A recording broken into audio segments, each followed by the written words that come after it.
Hello, Lucy. Hello, how are you? I'm fine. How are you?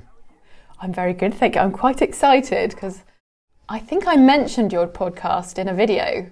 You did. Quite a while back, and I never once imagined that I would be on it. It's very exciting. Thank you. Thank you for mentioning my podcast in one of your videos. My sort of like email subscriber list went boing, and I was like, hello. Yes, and that's exciting. Yeah, that's great. You live on a farm, don't you? I do. I live on a farm in England. My fiance, so the man I'm going to marry, is a farmer. He does mainly arable, which is crops, so wheat, barley, beans. It's all very exciting. We have very different jobs, and I think that's why it works. Yes. No animals there then? No, it's all arable now. Arable crops. Okay, very nice. Do you make bread and stuff there? No, we just sell it on and someone else makes it. To be honest, I don't know too much about what goes on. That's my fiance and his dad. They do all of that. And I just stay in my little studio and sometimes hear a tractor reversed past, but that's it really. Okay, I see. That's fantastic. So, Lucy, right. Where are you from actually? So I'm from Bedfordshire, a little village. I grew up there. And then I went to university in London and Spain. And now I'm in Cambridgeshire. Do you have an accent? These are the questions that learners of English often will ask. So I speak, from what I can tell, with the modern RP accent, the modern received pronunciation accent, but there are definite hints of estuary English in there as well, especially when I'm talking with my family or with my friends. When you speed it up, glottal stops start coming in and other little pronunciation quirks. Mm-hmm. I think there's so much blending now with accents and dialects. Yes. Definitely. What about you? I think I'm probably the same, although I've got, I don't know, can you hear any hint of an accent? I mean, obviously everyone's got an accent. If you speak, you have an accent, but can you hear any sort of regional flavour in there at all or not? I wonder. This would be a guess. I'm not that good at working out where people are from, but are you from the south of London? Well, I'm actually from London and the Midlands. So I've spent lots of time in West London and then also lots of time in the West Midlands as well. So which city or town? Sort of Solihull, Warwickshire, that area. Oh, okay. My grandparents live there. Oh, really? Yeah, lovely area. Yeah, it is. It is nice. So when I'm with my friends, sometimes it sort of becomes a bit more brummy like that. You know, I can start sounding a bit more like I'm from Solihull or something. But then I lived in London a lot of my life as well, so I have most of the time a normal sort of received pronunciation accent, not dissimilar to yours. That's the thing, isn't it? It's definitely the people you spend time with. So when I learnt Spanish, I was with my ex-boyfriend who was Spanish. Well, he still is. He's still alive. And yeah, he is from Seville. So I very quickly went from schoolgirl Spanish to a kind of Andalusian accent. And that was quite interesting. And Will went to university in Cirencester, which is in the Cotswolds. And it seems to be quite a posh university. Mm-hmm. And it's so funny because when he's with his friends, I see him adapting to a slightly posher accent. And then when he's on the farm with farm workers, with his family and his dad, I see him almost go the other way. It's so interesting to watch people adapt to other people. Yeah. Yeah, it's totally normal and natural as well to adapt your accent like that. What did you do at university? I studied marketing. And yes. Has that helped you in what you do you think? Definitely. It's amazing nowadays because marketing has changed so much and so quickly. It's always changing. I mean, we did a subject on digital marketing and we didn't even touch on Facebook or social media or influencers because this was 2012 to 2016. Whereas now I think if they did a segment or a session on that, I think it would be all about influencer marketing and Facebook ads and things like that. So what I did learn was mainly through examples of what previous marketing companies had done, successful campaigns, mess ups. It was very, very interesting. But I think for marketing, you've just got to learn as you go along and use a lot of instinct. Yes. Okay. Spanish. You talked about learning Spanish. So wait a minute. You went to university in Westminster, right? University of Yes. Westminster, and That's it. then and marketing. And so, what about Spanish then, and moving to Spain? How did that happen? Yeah. So I loved Spanish at school, and I was always desperate to spend some time out there. When I was 16, 17, I used to work in a pub, and I used to save up all my money to then pay for a Spanish course for a week each half term over in Seville. And I knew that I wanted to spend at least some of my university time in Spain. So I chose a university with an Erasmus program.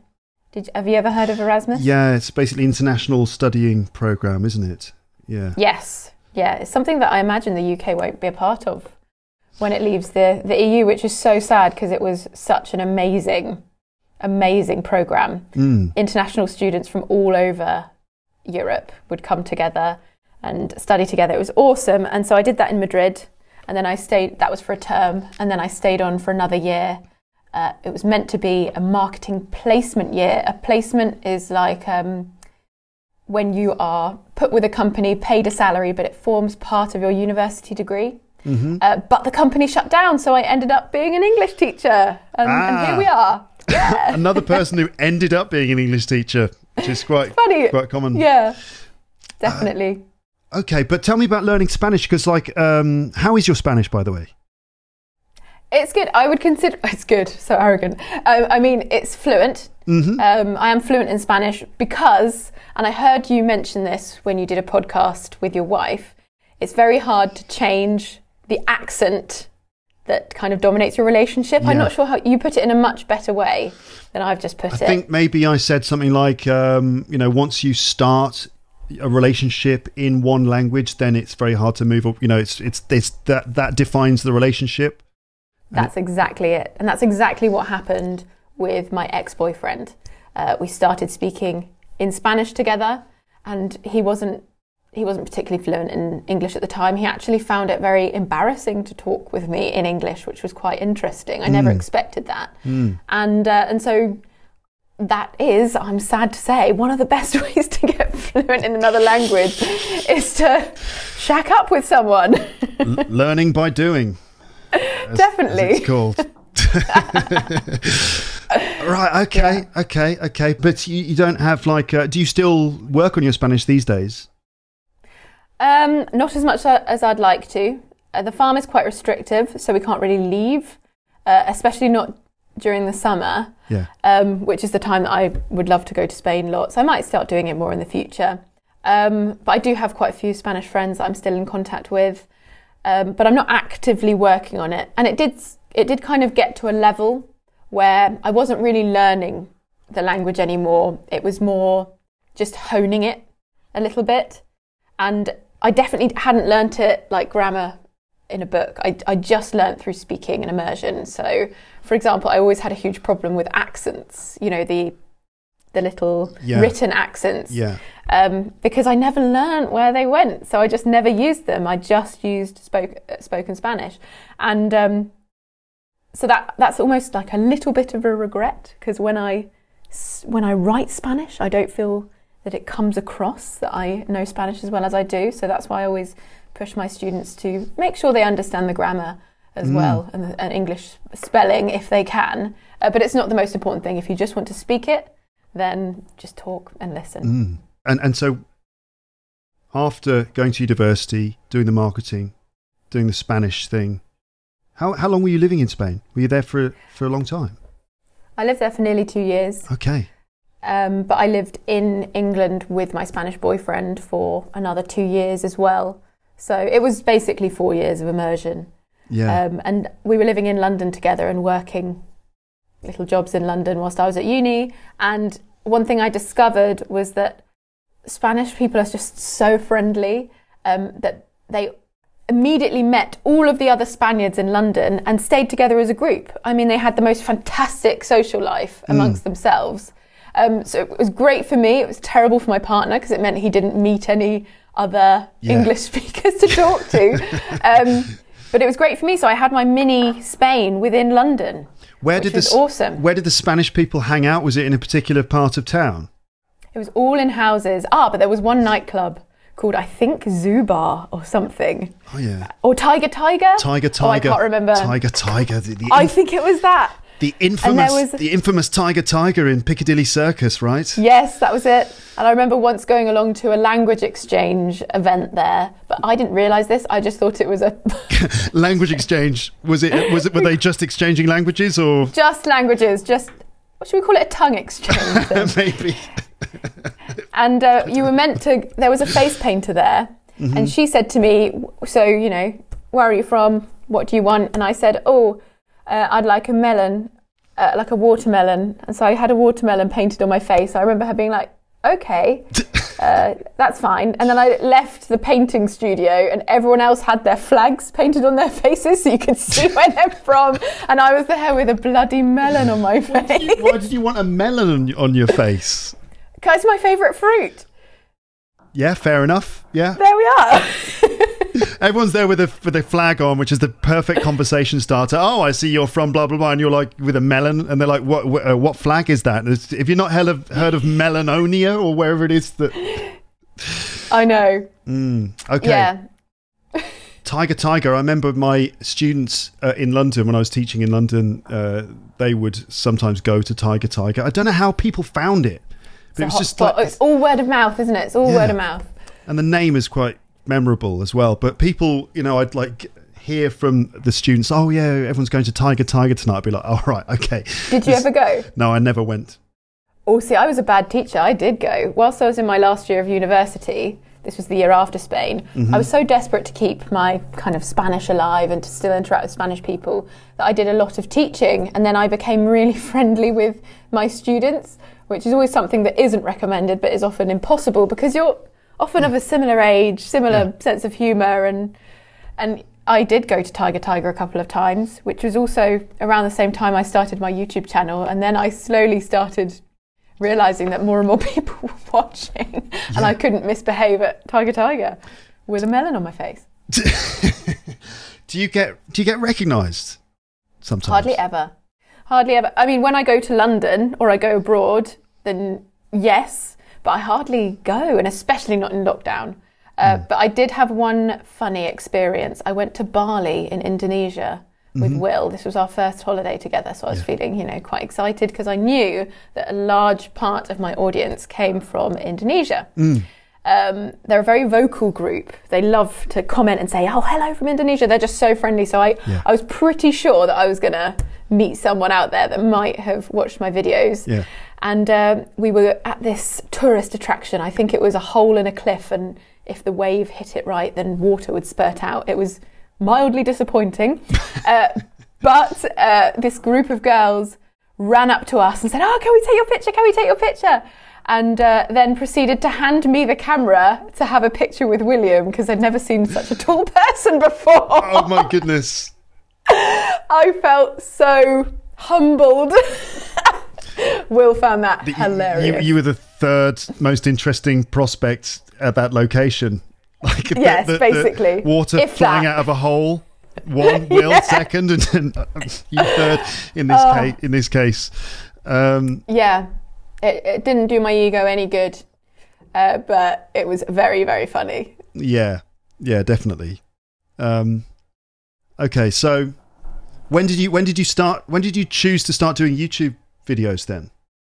Well, I had the idea for quite a while because I was around 19 when I started teaching English. I did a TEFL qualification in Seville, and then they hired me there to stay on and work, which blew my mind, but now I understand why. But yes, I accepted a very low wage, and they just thought that being a native blonde British girl was enough to teach these, loads of students. I thought they liked me. Anyway. But yes, so I started teaching, but obviously had no experience. I'd never really dealt that much with grammar. I'd learnt a limited amount of Spanish grammar and then just kind of winged it in a bit. Yeah. Winged it or wung it? What do you think? It's got to be winged. It's got to be winged, isn't it? But where are you getting wung from? To wing something, wing like wing, a wing, wang, wung. Wing, wang, wung, sing, sang, sung. Yeah, maybe. But I guess, yeah, when you turn a noun, the wing, into a verb, to wing it, which is obviously listeners, viewers, meaning to make something up on the spot, to kind of improvise. Yes, exactly that. When you haven't prepared properly, then which is often the best way sometimes. But anyway. Absolutely. Wing, yes. To when you turn a noun into a verb, how do you then conjugate that verb if it's new? I know. So wing. That's the thing. I think winged. Winged. Winged We'll go with winged. I still think wung has more of a charm. Yeah, maybe. But winged is fine. So I was winging it. Oh, I didn't even need to use that verb in the end. Right, okay. Just use the continuous form, no problem. I was winging it. I had to prepare students for exams, and I just knew if these students were going to pass, then I really needed to up my game. Great phrase that, isn't it? There's another one, vocab hunters. Improve, yes. Up your game. Up your game. Do you explain as you go along, or do you have a... Yeah, sometimes. I probably should more. But sometimes it depends. If the conversation is flowing, then we'll just go with the flow. But yes, to up your game. Yeah, I think probably fairly clear. To raise your game, up your game. Raise your game as well, yeah, to really start to make an effort. Yeah, improve, I guess, basically, or make more of an effort in order to improve. You started to raise your game. You started to up your game. I did. And I started to really look into the grammar. I was finding that grammar books just weren't helping me. So I started looking on YouTube, and I could see that there were a lot of teachers basically filming their classes. Normally they were intending it for a very small audience, and then it went viral and reached a very big audience. But it was often teachers that were treating the camera as if it were their classroom of 6 to 30 students.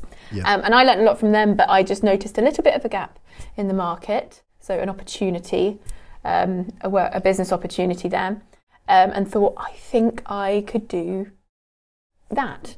But I didn't want to do it at that point because I didn't feel like a skilled enough teacher. So I just kept it in the back of my head and honed my teaching skills, did as much training as I could, did as much studying as I could, and then in the end absolutely fell in love with teaching English, because at the time I was just thinking of it as a way to fill a year, because I couldn't re-enroll in university for that year, and my placement scheme had failed. The company had gone bust. They had collapsed financially, gone out of business. But actually, towards the end, I started to think, this is what I want to do. I love teaching. So when I went back to England, I carried on teaching. And then in the beginning of the final semester of my final year at university, I started the channel, which was very exciting. Yeah. And it's doing so well. How do you feel about the response that you've had? Because you've got 4-point-something million subscribers on YouTube. You've got to be one of the most famous English teachers on YouTube. Certainly one of the most famous British English teachers on YouTube. It's a bit of a sensation, isn't it? You've been in the newspapers and stuff. You're making me blush. If I wasn't wearing so much makeup, you'd see me being bright red. It's true. I'm just blown away by the response to it. I certainly wasn't the first to do something like this, but I'd like to think everyone brings something different to the table. It just so happened that I really gelled with my audience, and it's been awesome because it really has gone like that. For the podcast listeners, I'm showing an upward slope, but I still recognise some people that were there from the very beginning as well. So it's awesome. That's brilliant. I told my dad about my idea. My dad had a business as well. He's slowly retiring now, but he had a business, and so he was someone I trusted to talk about business things, and he asked me to bring him a business plan. So I think I wrote it on note paper, lined paper. I wish I still had it. I'd have loved to have seen it. But in the end, we agreed that he would lend me a £500 business loan to buy a second-hand camera body, and I say body because that's very important, and a tripod. So I ordered these, put them together.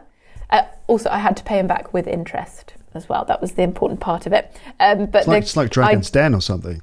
Yeah, it was like this. It was a very friendly dragon. I think he just wanted to do it properly. He didn't want me to be just handed money to do something. He wanted it to be a serious exchange. And I put this camera on the tripod and I just looked at it and I thought, that doesn't look like Zoella's camera. It doesn't look quite right. And I hadn't bought a lens. So it was just this lensless DSLR or DLSR or whatever it is. Yeah. Just on the, so filming was postponed for another week whilst the lens arrived. Yeah, was it a bit of a learning curve dealing with the cameras and the technology? Because for me, video and editing video and uploading video is a huge pain in the neck, to be honest. Yes, because for the first 2 years I was doing it all myself. Now I have enlisted the help of a couple of editors because I'm really not good at editing, and what I can do in 8 hours they do in 2. Yeah. But it was hard work because I was running my own mini language academy, so I had 6 students in at a time to do the Cambridge exams, trying to keep time free to also film. But I was also living with flatmates who were sharing this space, so I had to do it whilst they were out at work. I just dread to think what would have happened had the pandemic hit when I was trying to do all that. Yeah. It would have been a nightmare. All those poor people who are just waiting. Waiting to get started. But now I feel that phones and camera equipment, you can do it in your own room. I don't think I would have been able to do it back then. Yeah. But I really feel for the people in flat shares during the pandemic. That's not fun. Stuck with people that they don't necessarily want to be stuck with. Yeah, especially if they're from abroad and they've come over. Lots of British people stuck here are lucky to go back to their parents' home at least. Mm-hmm. Normally your parents tend to have a bit more space than you can afford to have in London, but yeah, if you're having to go back abroad, maybe you just can't. It really sucks. Yeah. Did you ever do a flat share, except for like you lived with your ex, but did you ever do a flat share? Have you ever had that experience? Yes, I did lots. Yes. I did one at university with 6 students. That was a nightmare. Yeah. Because no one did the washing up. And I remember going on a 3-week language course to Italy once, coming back and just seeing all of my saucepans full of pasta sauce and mould. And this guy, the flatmate, had cooked in each of them and just left them for 3 weeks. And I remember, I think I called security, and the security guard came and said, I'm not going to help you with your washing. I was 18, I was a drama queen. You're like, security, and the security was like, what's the problem? Look! He's like, you loser. I'm not doing the washing up, what are you talking about? No, there's something living in there. I know. I cringe so much at some of the things I did when I was younger. That is quite a common thing, though, at university in the UK. I don't know if it's the same everywhere else. I often ask myself this question, whether or not, for example, people in other countries do university in the same way that we do. For example, the fact that, we often have to live with other students. There are no grown-ups around. And I say grown-ups because, often when you're a student, you're not properly grown up.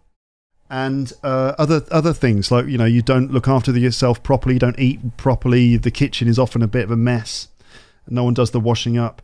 Is it the same in other countries? I don't know. Yes, I got given a book by my student called La Coinquilina di Merda, I think, or something like that. Right. It was in Italian. And I also got given the Spanish version as well. I think I told the same stories to different nationalities of students because both of my Christmas presents were the same book but in different languages. I think it's part of growing up, isn't it? Yes. Yeah. Living away from home and living in a certain level of squalor. I was the same. I lived in a house in Liverpool with about 8 other people, and the kitchen was a total disaster zone. I mean, I could go into the stories, everyone, but it's a bit disgusting. Things growing in the kitchen, and there being one Saturday where it's like, right, we're going to do it. Strapping on the marigolds and just attacking the kitchen. It sort of takes all day. It's like a military operation almost. I actually forgot that I lived in the worst flat share ever, which was illegal. It must have been. I can't even imagine how illegal it was. It was the first. I think I was 17 because I was young for my age, so I actually graduated school before I was 18. Right. Because the school year ended in May. Young. And my birthday's in June. Young for your age? Yeah. Young for your... young for my year at school. Yeah, I know what you mean. Okay. Yeah. Okay, yeah. And I moved into this this house in Finsbury Park in London, and there were 11 of us. Oof.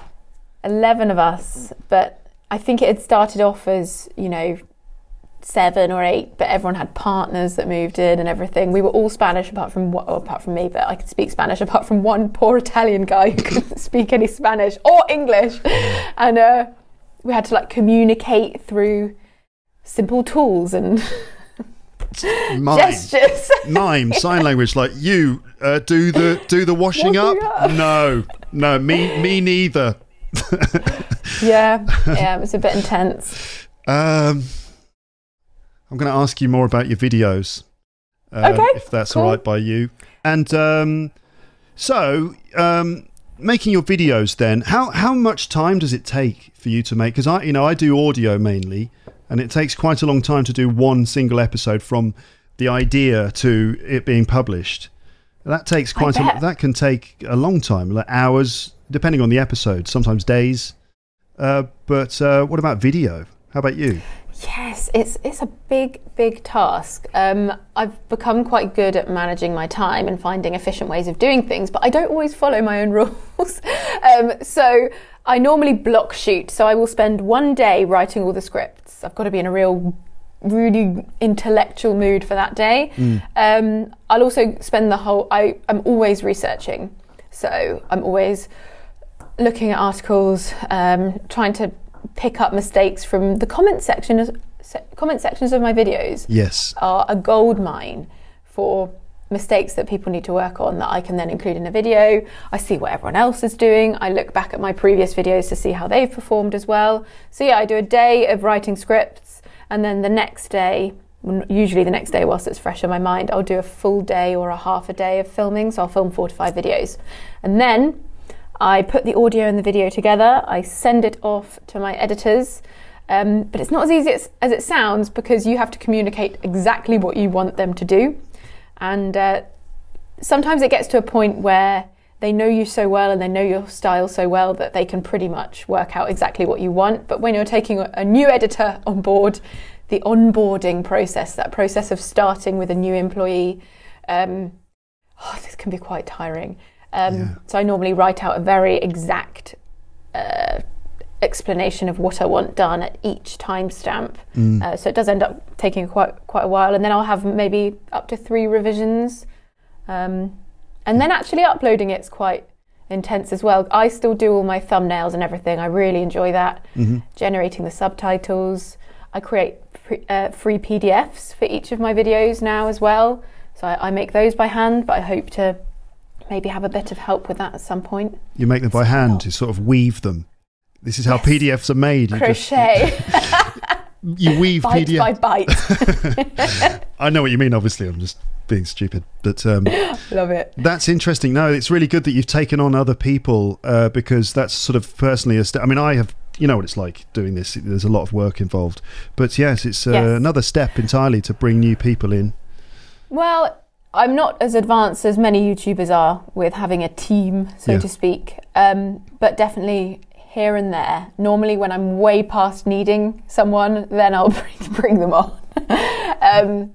But it's a smart thing to do, because they're not just helping you out, you're also helping someone out by offering them decent employment as well. It's just been a really good experience having people work with you, because it's a very lonely job. I wonder if you work teaching real students as well, don't you? But yeah, I find it so lonely. I do combine what I do with actual teaching with classes of students too. But when I'm not doing that, yes, I'm basically in. My wife will be at work. She's got an office that's not far away, but I'll spend most of the time just knocking around on my own. I don't mind so much knocking around on my own, because I keep myself entertained. I just play music and just do whatever I want. But a lot of the time it's just like, right, got to make my content. That can be quite hard to kind of stay focused. I probably go a little bit mad as well on my own. Yes. I mean, it's very easy to procrastinate, isn't it, when you're on your own? It's extremely difficult not to get distracted. and hours can fly past you. All it takes is mental. Like, I'm going to go into my Google Documents to do some work, and on the way to Google, it's like, Twitter, and I just like sometimes I'll click on Twitter without even realizing I've done it. You know, like literally, it's so insidious in a way. Social media that it like grabs you and holds you. For me, it's Reddit. Have you ever been on Reddit? Yeah. I do Reddit. Oh, I'm an absolute addict. I can't get off once I'm on there. I get my screen time report, and Reddit is so up there. Do you post on Reddit as well, or are you just sort of reading? I do, but under a private account. Yeah. And I have had some successful posts in my time. My dog made the front page. Oh, really? Wow. That's something. That's something on Reddit. What was your dog? Yeah, definitely. Can I ask what your dog was doing, or? He was in my my fiance's arms, looking very silly. It's a very cute picture. And some people did work out that it was Will and Diego. They did recognise him. But it was very funny because a lot of meme pages on Instagram steal a lot of content from Reddit. And I'm used to my English videos being stolen. But it was interesting to log onto Facebook and seeing, you know, a random friend from school sharing this cute dog picture. And I was thinking, that's my dog and my fiance. You've got no idea. You don't even realise either. Yeah. A lot of stuff does come from Reddit. Reddit seems to be quite a sort of rich source of original content and things like that that ends up being shared elsewhere. Yes. So procrastination, that's what we were talking about. How do you manage that? Do you actually have a system? Because I know a lot of people have very organised days where they find ways to, you know, be productive and stuff. Do you have a fixed routine in your day? So I like to break it up quite a lot. So pre-lockdown, it was going to the gym. I've got a really small gym. It's just a room with some equipment, and we just do exercise classes there. I'm the youngest person there by probably at least 20 years. I hope I don't offend anyone by saying that. I'm 32. No one's offended here, are they? No. Everyone's fine here, don't worry. But it's just the loveliest thing to go there and have a little bit of a social life, do some stepping around on a box or lifting a barbell meaninglessly. And that's lovely. A lot of dog walks as well. And in the summer, I love running. So I listen to a lot of audiobooks when running. I also have a very useful tool, which I will show you. Some of the younger folks may never have seen something like this. It's a pad. It's a list book. Oh. I don't think I can show you everything that's on it. Secrets. But it's, just this has changed my life. It's so silly. I was doing everything on my phone, and it's very easy to put your phone to one side, but when you've got something written on your desk staring at you, you know you have to get it done. Yeah. So that's my secret to success. The thing is, though, I've got so many lists. Oh, no. So the thing is, like, I write lists of things to do, and usually the first thing on the list is write a list. So it's you know, I've got lists which contain references to other lists. It's just lists on lists, and I've started. It's too complex. I don't get anything done. Like for me, writing the list itself is a task. When you've already done something, but you're writing a list, do you write it on just to cross it off? Is that no, who you are? I haven't quite got to that stage yet. But I do love crossing things off lists. But often I'll cross them off just because they're so old that I just like, well, that's just done now. That's gone now. That is whatever that was. I don't even remember. Cross it off. Oh, feel better. That's like equivalent to doing it for me. Yeah. Just crossing it off, even though I didn't do it, still feels vaguely satisfying. I'm really badly organised. I need to get my act together. Well, we spoke about this via email when we were planning this episode, didn't we? Yeah. We both claimed to be quite disorganised. I'm disorganised if I let myself become disorganised. My personal life is a complete shambles. Not my actual personal life, but my bedroom floor. I have a floor drobe, for example. A floor drobe? Yes. I hadn't heard of a floor drobe before. I get it instantly, but I wonder if our viewers understood what a floor drobe is. What is a floor drobe? It is where you use your floor as your wardrobe, where you store your clothes. So I just have a terrible habit of removing my clothing Oh yes, and also putting it on the floor, not just removing the clothes. Well, that's another habit, but I've had therapy for that. Okay, good.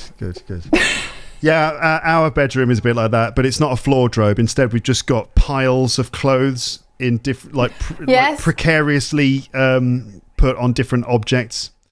So folded? Folded, nicely folded, then precariously balanced on an object. Then they fall off. They become less folded, and it's I'm not sure it's a floor drobe. I'm not sure what word you could use to describe that. But so you like living life on the edge, basically. My wife does. And so by extension, so do I suppose.